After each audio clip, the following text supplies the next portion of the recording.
Good afternoon. My name is Gillian Riley, President-elect of the Canadian Club of Toronto. Viewers, we are happy that you have joined us today. For 120 seasons, the Canadian Club has been proud to provide a forum for leaders in every aspect of society to share their thoughts and ideas with us. Through our programs and activities, we offer access to dynamic political business and public figures.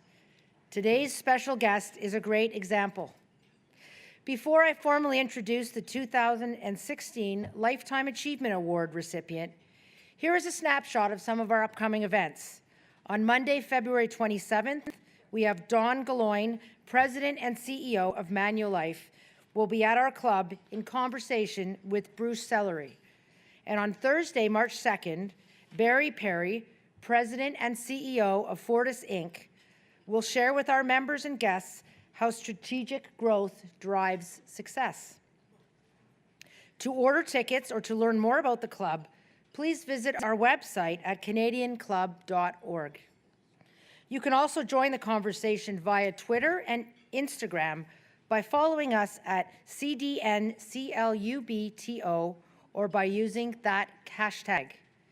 I want to express special thanks to today's event sponsor, Trinity Development Group, and HBC. Thank you very much for your generous support.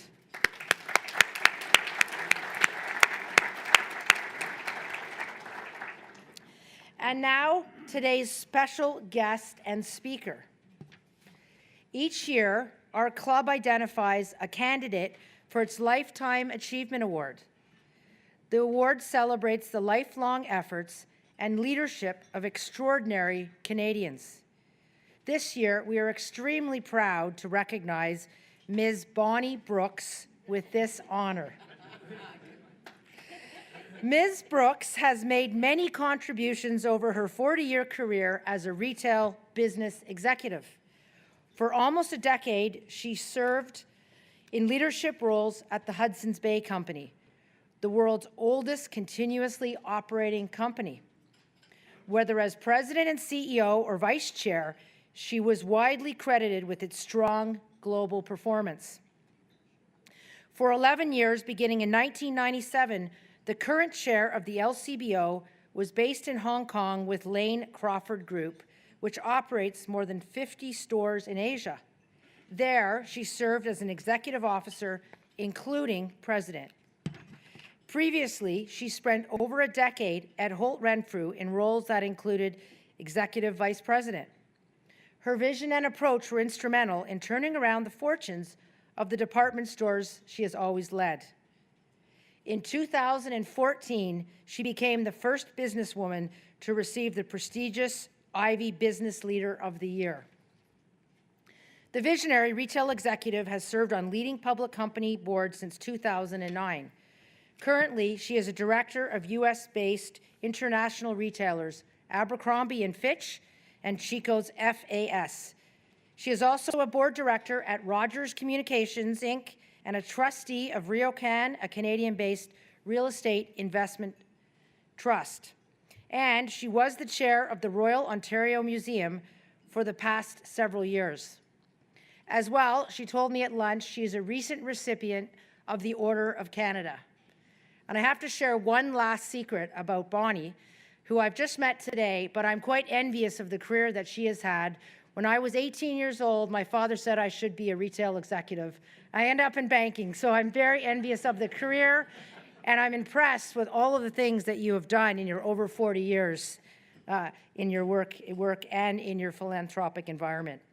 Would you please join me in welcoming to the Canadian Club the 2016 Lifetime Achievement Award recipient, Ms. Bonnie Brooks. Thanks, Gillian.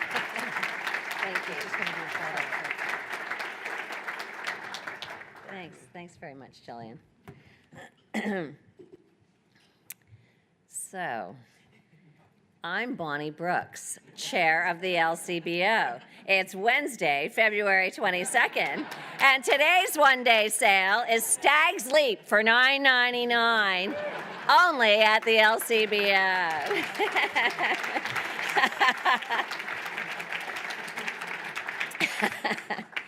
Is that okay, George? Exactly. Uh-oh, we're live. I'm thrilled to be here today and to receive this honor. I'm also sure there are many people here in the room who are more deserving than I, and truthfully, I don't know exactly how I came to be up here. I grew up in a small town, went to a small country high school. Nothing remarkable, nothing special. I was never an athlete nor a musician, although I was president of one club one year, but it was the decorating club. No, I would never have been voted as most likely to succeed. I didn't even go to my own graduation. I had little regard for protocol. It was the 60s, after all, and our generation was out to change the world. Well, we succeeded in changing the dress code at our high school and got to wear our bell-bottom jeans for the first time in my graduating year. Looking back, I think I may have always been an adventurer, though. I regularly stole the family car, once to go to an Alice Cooper concert in Detroit, and I once flew to the Yukon for a blind date in the winter. Neither was memorable.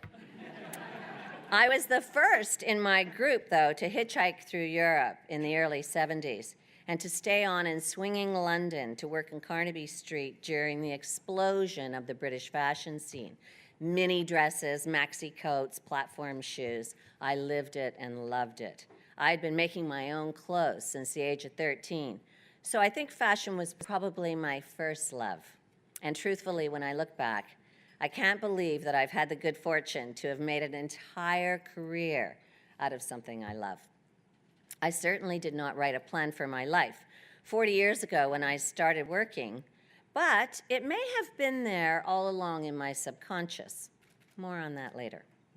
One thing I do know is that 40 years goes by in a flash, and if you want to achieve your lofty goals, there is no time to waste.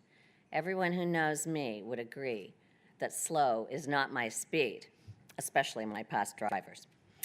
I've always been in a hurry, mostly because businesses I have run have been in crisis, and anyone who's been in crisis mode knows that time is not on your side.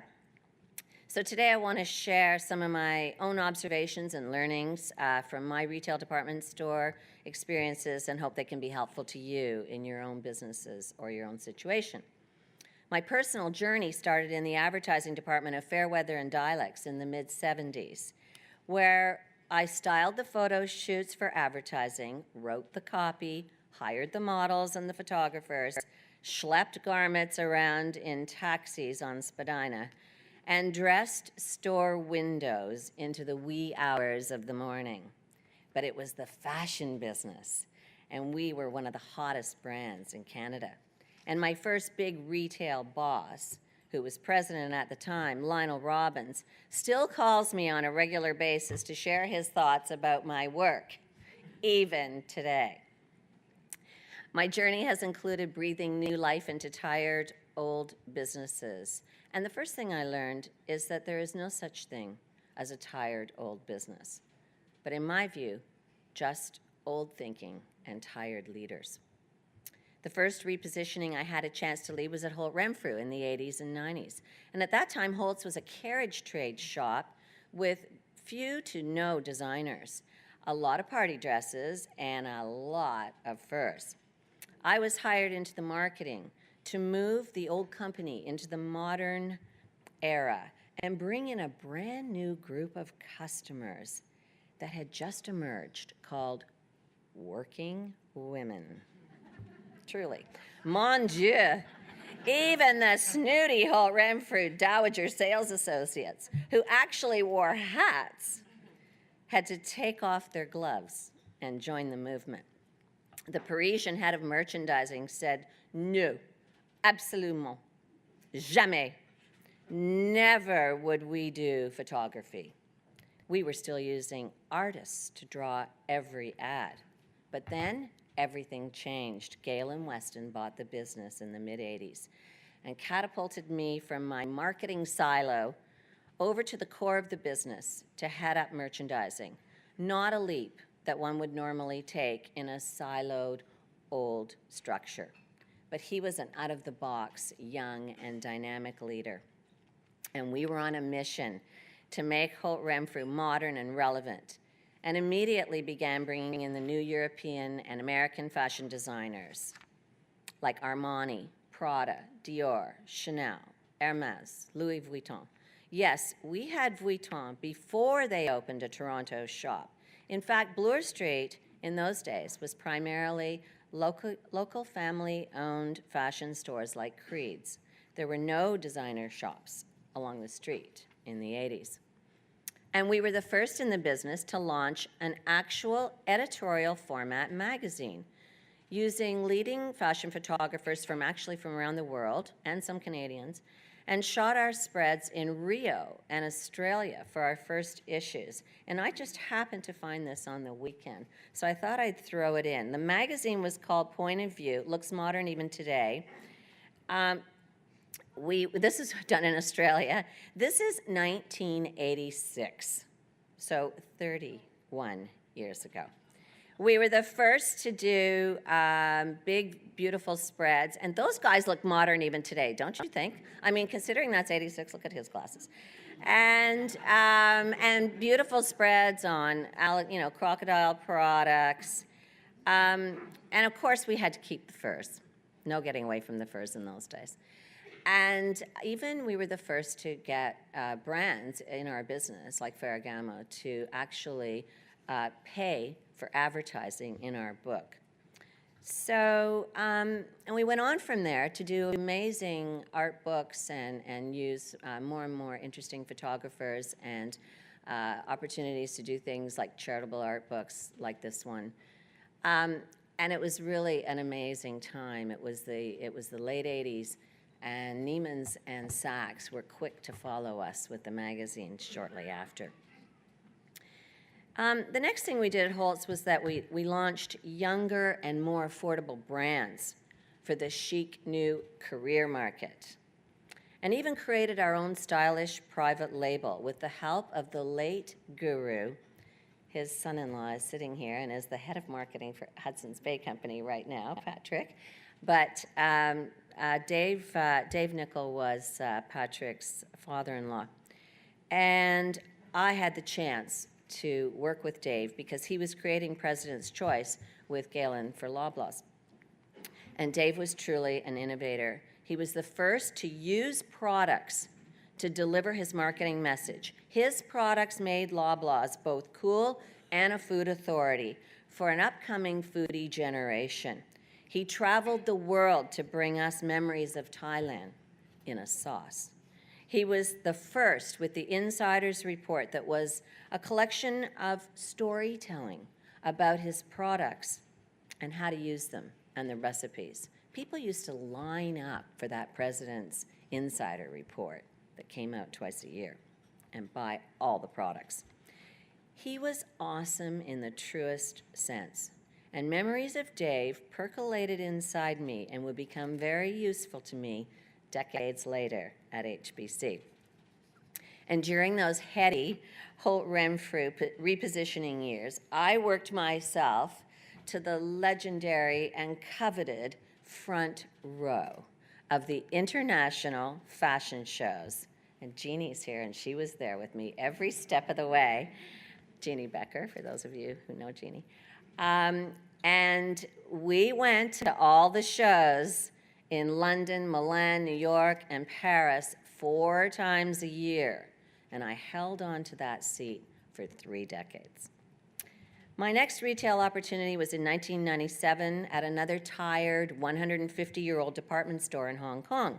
Lane and Crawford, its British founders, had come to the colony, much like the Brits, Holt, and Renfrew, who had come to Canada, both in 1850. Where Holt's has started as furriers, Lane Crawford has started as a ship's chandlery on the Hong Kong harbor. So, this is the Hong Kong harbor. We're going to take a little trip to Hong Kong for lunch today. How many have been to Hong Kong? Yes, oh great, lots. So, the tallest building in Asia is that very tall one in the photograph, and it's called the IFC.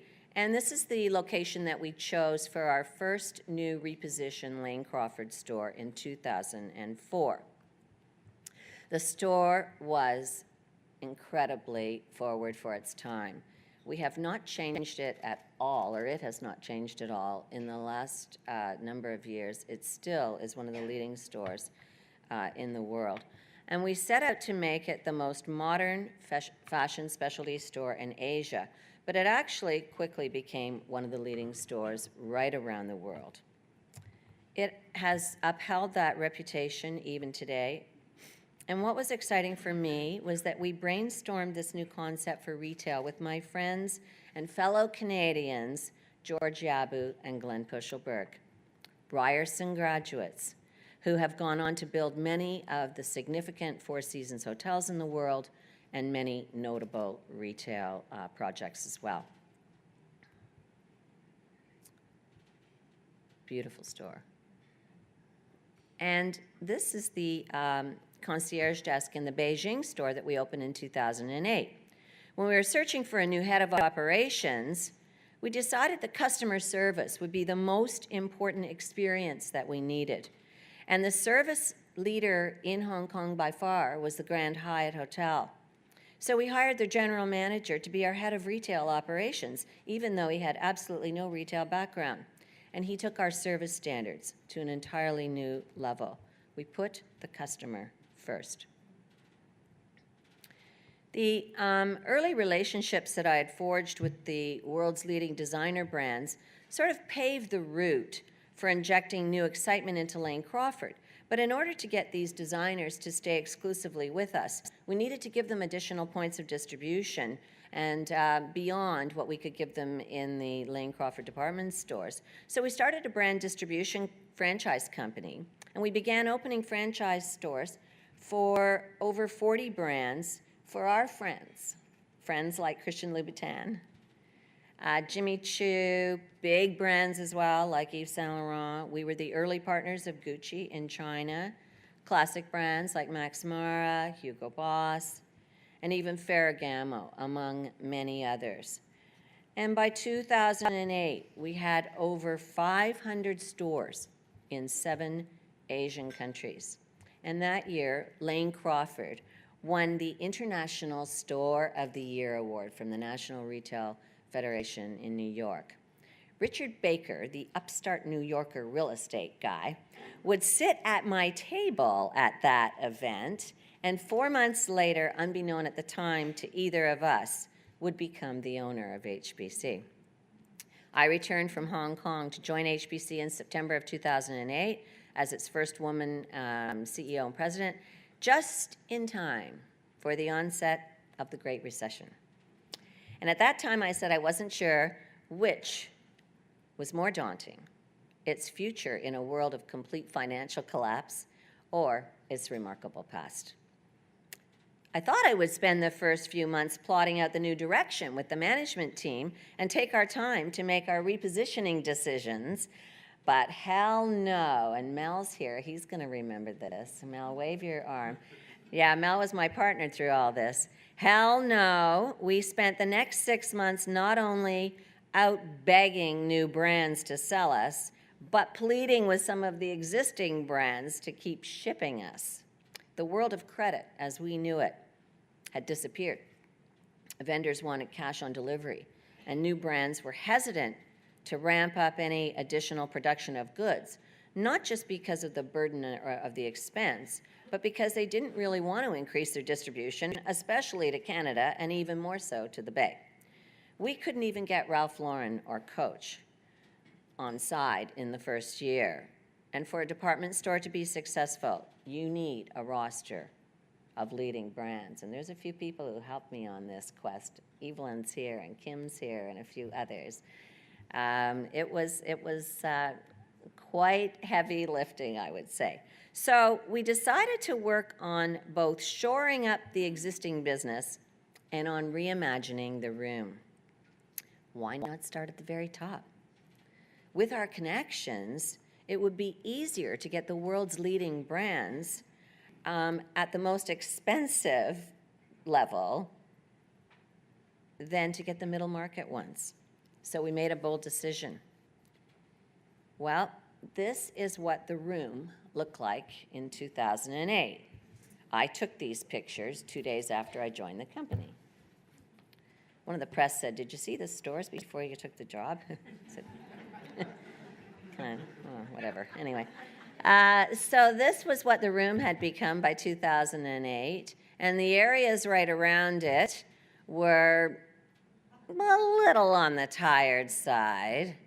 So this is the area that we took a look at and said, you see, the room was 2,500 square feet. Oh, maybe the size of this room, a little larger.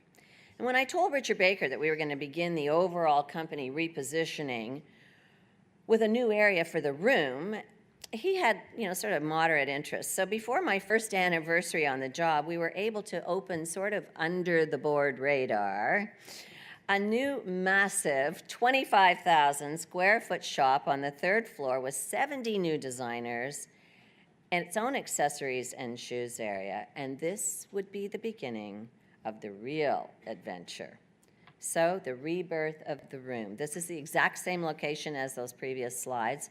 We treated the area like a modern loft apartment, and once again, we called on Yabu Pushaberg to help us out. We opened up the high ceilings and the grand old windows to let in the natural light. We used local artists to create gallery-type spaces for each designer and let the clothing be shown like art. The room also knows its tribe and has a unique style that gives the overall company fashion authority. And it has a taste level that this tribe appreciates and a point of view that's current. Our tribe know that they will be among the very best dressed, not only in Canada, but at any major event around the world. And the room reset the new service, style, and presentation standards for the whole company. With the growth of the room to Vancouver and the credibility of the room designers, we really quickly marched onward on the journey of positioning Hudson's Bay as the fashion leader in the country. Prior to this, it was not. In fact, in the mall, there were actually specialty stores that had more space devoted to women's fashion than we did. So we began the massive edit of tossing out 1,500 brands and low-earning departments in favor of owning the #1 fashion position in Canada. And we brought in the next tier of contemporary and more affordable designers. And within 2 years, we could honestly say we had more fashion brands than any other store, and that would become our first compelling competitive advantage. Next would be franchising. We were the first department store in North America to franchise an international brand. We became the franchise partner of Topshop and Topman, just like I had done in Hong Kong. And HBC is the sole distributor and retailer of one of the world's hottest brands here across Canada. What we loved about Topshop is that it really fit our ethos of wanting to bring women's and men's high and low price points to the customer, because we believe that's how the modern tribe shops: a designer jacket and a Topshop legging. And Topshop has really helped us become has created another compelling competitive advantage for us. When we wanted to build Topshop in Vancouver, Topshop gets involved in the locations of each store from London headquarters. They wanted the best floor, which at the time was the concourse level and housed all of our men's. Well, men's had to move, but the rest of the store had already been finished, and it's a 6th-floor store, and most of the floors had just had renovations, except for the 6th floor. This one, the top floor. Now, in our world, everyone's bonused on their sales. You can appreciate the enthusiasm of the menswear. team to take on the 6th floor of the old downtown Vancouver store, but it gave us a chance to really pull out all the stops on our men's department. We had the research to back up the vision that we could be the #1 in menswear. And we'd already launched some key men's items that I had gone on the radio to talk about, like the men's no iron cotton shirt. And we had a lot of traction building in menswear. So this appliance floor, and this is the exact same location, became the largest men's destination in all of Canada, with over 60,000 feet of menswear. And that's a skylight that we actually opened up that we found underneath that ceiling. And we have the biggest sportswear assortments, the best names in designer tailoring, the biggest shirt departments, the biggest men's shoe departments, a true headquarters position that's been created now right across other markets. And our key men's floors are larger than any of the other freestanding men's stores, including the famous one, right across the country. And again, we opened up the windows and the ceilings of this old downtown landmark to become a cool loft-like space. There were 2 other businesses that we determined we could be the #1 market share in Canada. One was shoes for women, and a 40,000 square foot shoe department was created in major markets right across the country. Again, more brands and selection and size ranges than any other store in Canada. And the other was cosmetics. This was the old department at Yorkdale just a couple of years ago. And it was 5,000 feet for the whole area. And we decided to make cosmetics 25,000 feet in that store. And everyone was panicked that the sales per square foot were going to go down. Of course you would be. And they didn't. And we expanded that and expanded the sales to this. And we brought in all the leading brands, gave them 500 feet each so that they could have spa rooms and carry more products and ranges than they carry in any other store in the country. So, well, one more. The next thing we went after was actually another franchise operation. Evil, and this one was yours too. And in building our 5 big, compelling competitive advantages, we felt that bridal registry could be one. And while there had been a basic bridal registry business at the Bay for a very long time, we desperately needed modern new brands, and we wanted to attract brides themselves. We'd never had a bridal department because it's obviously also a younger demographic. So we went after Kleinfeld, America's leading bridal operation. And we went from this, which was the rugs on the 7th floor of Queen Street, right across the street, by the way, to launch an entire bridal world with not just the dresses, but 50,000 feet of home products at every price point.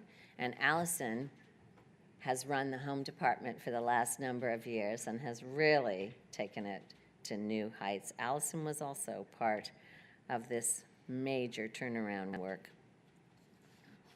Allison, will you wave?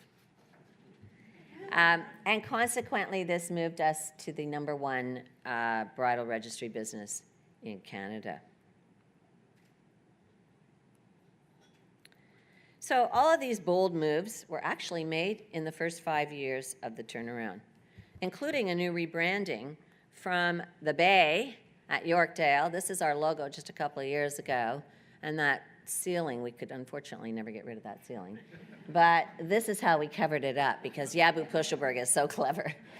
And we changed our logo to Hudson's Bay, which we thought was slightly more sophisticated and more deserving of the company and the market position that we had taken. So now, I ask you, what are your company's compelling competitive advantages? I sit on and have chaired boards of both companies and cultural institutions, and I often have to ask, what is our compelling competitive advantage? Why should customers come to us? It's surprising how many leaders cannot articulate any, mostly because they don't have any. HBC didn't have any just a few short years ago. But we researched the market. We knew what we wanted them to be, and we did the tough work to identify the 5 key areas that we knew we could build and that would make a difference to the tribes that we wanted to attract. The new fashion-aware male customer, the hardcore women's shoe tribe, the younger, savvier fashion Topshop follower, the burgeoning middle and upper bridal market, and fashion at a wider range of price points than any other store in the country. I urge you to ask, what are your own compelling competitive advantages? These need to be the reason your customers choose you over your competitors. Dave Nichol was the genius of compelling competitive advantage. He elevated the grocery marketing game in Canada, maybe even to the world, using product as the hero. Romancing the product was his success. Memories of Singapore was the president's choice. The combination of marketing and merchandising working together to deliver a compelling advantage is the secret sauce to any business. It's hard to remember that just a few years ago, HBC was Zellers, The Bay, and Home Outfitters, all in Canada. Today, HBC is a public Canadian company with global reach, with 5 major iconic department store banners: Hudson's Bay, Saks Fifth Avenue, Lord & Taylor, Galerie Kaufhof in Germany, and Galerie Eno in Belgium, and $14 billion in sales. People ask me, what are the key steps in a turnaround? And one of the most important pieces of work that I feel often falls through the executive cracks and isn't done is what I call crafting the vision. I took advantage of 11 years of living in Asia to study. Not only did I get my Ivy Business School MBA in Hong Kong, and Carol Stephenson is somewhere in the room. And for those of you who don't know, Carol is the most recent former dean of the Ivy Business School around the world. But I also had the opportunity to study the culture, including the practice of Eastern philosophy and manifestation. Here's where it gets weird. I believe you can manifest what you want into your life and into your business. My motto has always been, if you can dream it, you can do it. I had an intensive year of mentoring the Chinese daughter of the owner of Lane Crawford while I was in Hong Kong. And we worked with leading strategists and coaches and put together a sort of a mini MBA for her. And together we formalized an exercise I've been doing all my life. I now call it the art of crafting the vision. Crafting a vision means dreaming of the outcome, creating something in the future that will manifest in reaching the goals of the company or even your own goals. What do you want it to be? What will the company do in the future that it doesn't do today? What is the measure of success in its future state? How will the company and the team members behave differently in the future state than they do today? What are the new standards that will elevate the teams to deliver in every role? Who will our new customers be, and what will our compelling competitive advantages be? What are the core values of the company in the future? The creative visioning is not a simple exercise that can be done in a meeting. You need to lock up the key members of the leadership team for a few days and come equipped with good research and reliable numbers. Crafting the vision is hard work and it's teamwork. I love it because it makes the team stretch. To paint a picture of the castle in the sky that we're heading towards and paint it so clearly that the team will want it even more than the leader wants it. And they have to be able to see their role in it clearly. Forcing the team to be creative together can galvanize the troops into action and binds them with a new purpose to forge ahead with. Vision crafting can be an amazing catalyst to a new culture. Humans want to dream and create and want to fit in. They want to follow a leader with a vision. When crafting a vision, the leader also has to be open to all ideas. Strong leaders are not afraid to show their vulnerability and don't have to have all the right answers. Strong leaders, in my experience, just need all the right questions. The leader also has to be aligned to the stated core values of the company and steer the company towards its vision. And this is the key role of the leader in today's businesses. The core value and the vision become the company culture. Today's modern businesses are beating to a new drum, talking to a very specific and savvy tribe, and they ensure their business model is aligned to their vision.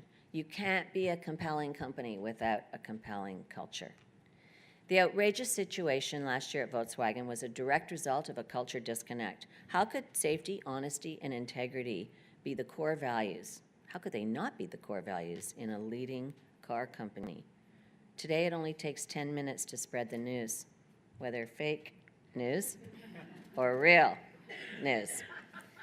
When I decided that it was time to return to Canada in 2008, I wrote a letter to the universe, suggesting there might be something I could do, something I might lead, certainly not for my own benefit, because that's not how the universe responds, but for the benefit of others, for perhaps the employees or the customers or both. There weren't any CEO roles open except Canadian Tire, and that was one area, well, I didn't think I had the credibility nor the interest, and maybe that's because I'm more than just tires. But 6 months later, HBC changed ownership. Enter Richard Baker, and voila, he invited me to join in the HBC adventure, and an adventure it was. I like the company's history. Not many people can say they work for a company founded by royalty. King Charles founded our company in 1670. And this is the king again in an incredible history book that says, oh, with a foreword by Winston Churchill. Because Winston Churchill, and this is his foreword in our book, was the Grand Seigneur after he was the Prime Minister of Britain and after he won World War II. I like the heritage, and Hillary and Allison run the heritage department, and what fun they have in this adventure. Our heritage is special, and I liked the company's authenticity, and I was excited by the opportunity to reinvigorate its heritage. And we were particularly thrilled to support Canada's growing cultural prominence and to see the stars in our stripes. And thrilled to have a chance to invent and market the $1 million red mitten, which we could not have done without Patrick. And commit to over $100 million for Canada's athletes. And it was sort of fun that HBC was included on the December 2016 cover of What's Cool in Canada at a time when Canada itself is becoming cool. And I'm also proud to have been the company's first chief adventure.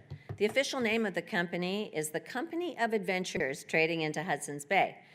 When we were working on changing our culture for our entire employee base, one of the helpful books we used was by Robin Sharma, a Canadian, and it's called The Leader Who Had No Title. And one day I just sort of blurted out, hey, I want to be the company's chief adventurer. And everyone loved the title, so we said, well, let's all use it for the whole team to help shift the company culture and to signal that in the company's future and in the future state of the vision, there would be no room for the old ivory towers of arrogance. And we wanted to foster the notion that engaged leadership is everyone's responsibility at HBC. So everyone in the company uses the title Chief Adventurer. And I'm also proud to be a Canadian adventurer.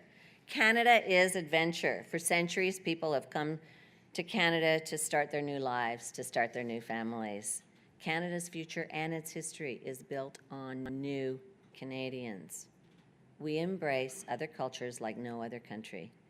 This is a country with its core values intact, celebrating 150 years of prosperity and growth.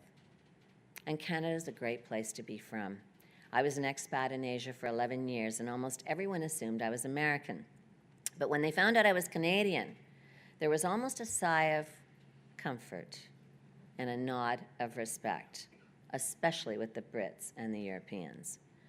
I sit on American boards and can truly say that our high standards and collective morality are valued at the boardroom tables.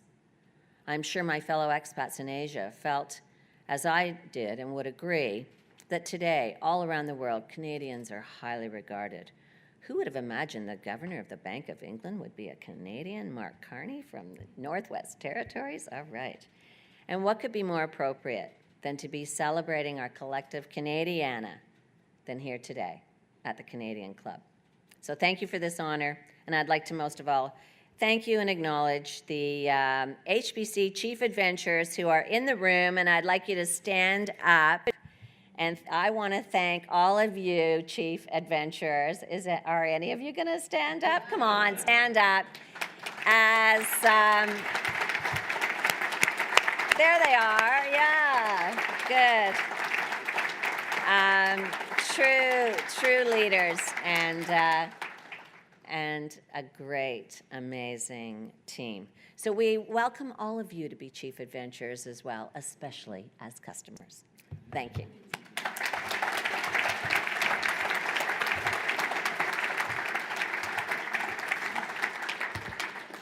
Bonnie, or should I say Chief Adventurer. Yeah. The Canadian Club is very proud to present to you this award, the Lifetime Achievement Award for 2016. We're proud of your commitment and your dedication to making Canada great. Thank you. And your journey really sounds wonderful. Thank you. So congratulations. A lot of people in this room to thank. Thank you. To Bonnie Brooks. Should I open it? I was going to open it. Oh, it's a thing. Thank you. Thanks for coming, everybody. I'd like to invite Carrie Kirkman, who is a director of the Canadian Club, to do the formal thank you to Bonnie.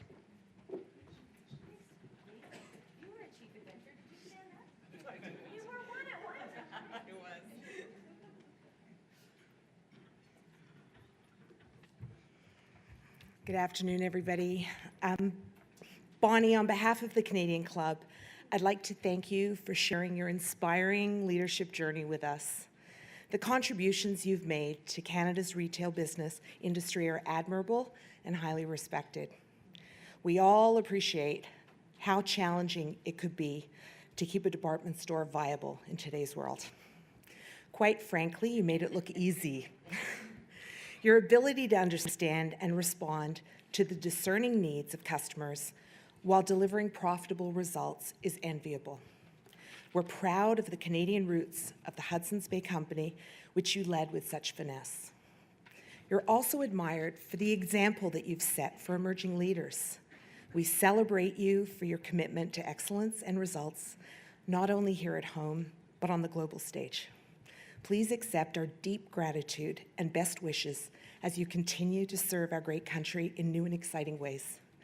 Before we conclude, let me extend another round of thanks to today's event sponsors, Trinity Development Group and HBC, thank you very much. And we'd also like to thank MediaEvents.ca, Canada's online event space, and VVC for live streaming today's event. To learn more about the club, please visit us at canadianclub.org. And thank you for joining us. The meeting is now adjourned. Thank you.